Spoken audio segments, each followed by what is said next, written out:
पिछले 18 महीनों में पंजाब की ज़मीन पर जहाँ जहाँ खून मिला, पंजाब पुलिस के माथे पर टेंशन की लकीरें और गहरी होती चली गई, क्योंकि इसका कारण था एक 33 साल का सीरियल किलर जिसने पिछले 18 महीनों में कुल 11 लोगों को मौत के घाट उतार दिया था, जिसका नाम था राम स्वरूप। राम स्वरूप जिसका जीवन दिन में तो एक साधारण पुरुष की तरह ही होता था, लेकिन रात होते ही वो एक महिला का अवतार ले लेता था।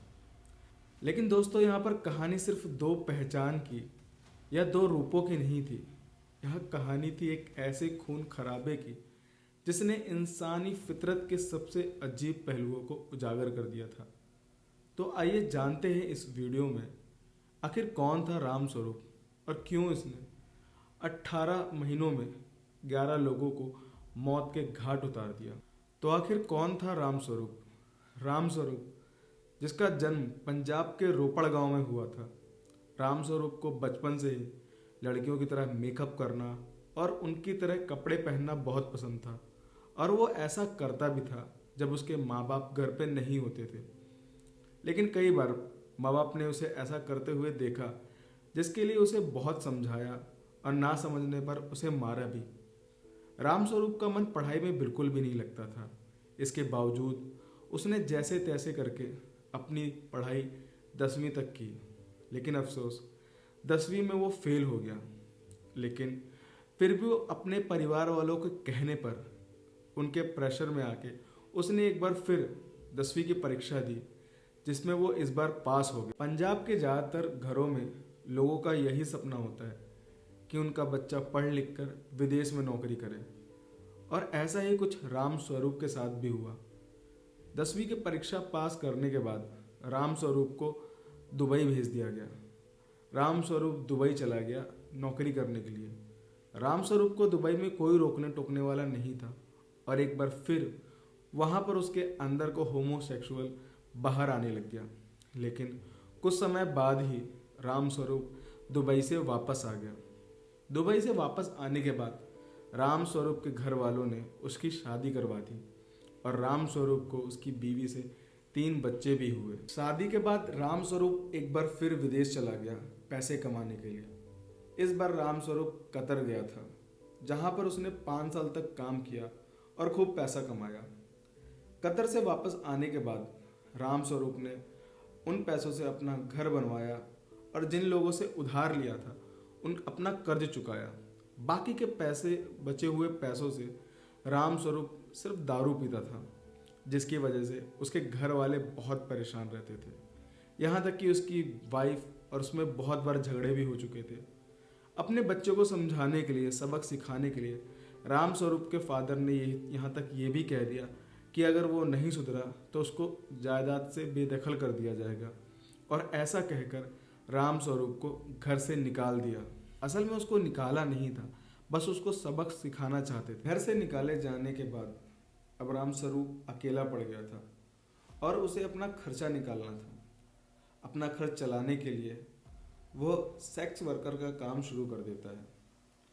राम स्वरूप दिन में तो साधारण मनुष्य की तरह ही रहता था, लेकिन रात होते ही वह एक महिला की तरह सज धज कर, घूंघट निकाल कर सेक्स वर्कर का काम शुरू कर देता था, और उसके ग्राहक अक्सर मौत के मेहमान बन जाते थे। राम स्वरूप रात के समय सज धज कर, घूंघट निकाल कर लोगों को अपनी सर्विसें देता और उनसे पैसे मांगता। वो कभी सर्विसें लिफ्ट मांग कर देता, तो कभी ऐसी जगहों पर चला जाता जहां उसे आसानी से ग्राहक मिल जाते थे।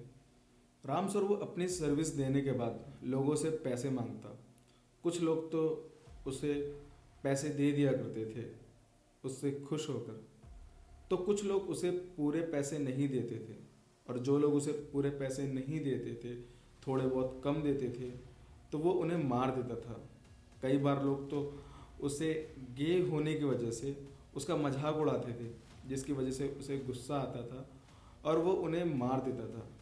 वह लोगों को अपने मफलर से या आसपास पड़ी हुई किसी भी चीज़ से मार देता था। कत्ल के बाद की सबसे अजीब रस्में, राम स्वरूप जब लोग उसे पैसे नहीं देते थे या फिर उसका गे होने का मजाक उड़ाते थे, तो राम स्वरूप उनका गला घोटकर, अपने मफलर से गला घोटकर या फिर आसपास पड़ी हुई किसी भी चीज़ से, चाहे वो ईंट हो या कुछ और हो, उनसे उनका कत्ल कर देता था।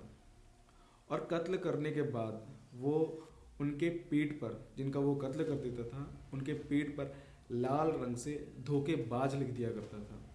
और तो और धोखेबाज लिखने के बाद वह उन मरे हुए लोगों के पैर छूता था और अपनी इस गलती के लिए माफ़ी भी मांगता था। ये उसकी सबसे अजीब हरकतें थी। तो सवाल ये आता है कि आखिर कैसे पकड़ा गया ये गे राम स्वरूप। राम स्वरूप के मुताबिक उसने पहला मर्डर 2024 में हरप्रीत सिंह नाम के व्यक्ति का किया था, जो एक आर्मी से रिटायर इंसान था। हरप्रीत ने सर्विस लेने के बाद पूरे पैसे नहीं दिए थे, जिसकी वजह से राम स्वरूप को गुस्सा आया और उसने हरप्रीत सिंह का गला घोंटकर उसकी जान ले ली।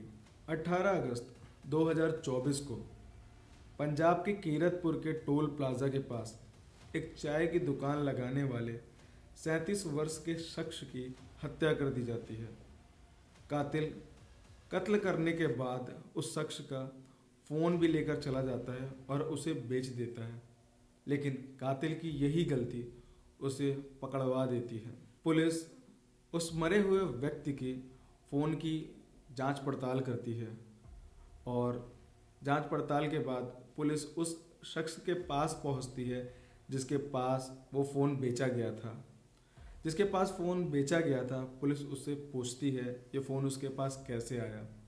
वो व्यक्ति बताता है कि उसे ये फ़ोन किसी ने बेचा है, जो दिखने में तो एक आदमी था, लेकिन उसने जो अपना मेकअप और जो कपड़े पहने थे वो किसी महिला की ही तरह थे। पुलिस उस शख्स की मदद लेती है और उस कातिल का स्केच बनवाती है। स्केच बनने के बाद पुलिस छानबीन करती है और आखिरकार राम स्वरूप पकड़ा जाता है। पुलिस को ये लगता है कि राम स्वरूप ने सिर्फ एक यही मर्डर किया है, लेकिन पुलिस थोड़ी शक्ति के साथ पूछताछ करती है और पूछताछ के बाद पता चलता है कि राम स्वरूप ने कुल 11 लोगों को मौत के घाट उतारा है, जिसमें से उसे 6 लोगों का दोषी पाया गया और 5 लोगों की हत्याओं की अभी भी तहकीकात चल रही है। तो ये थी दोस्तों आज की कहानी।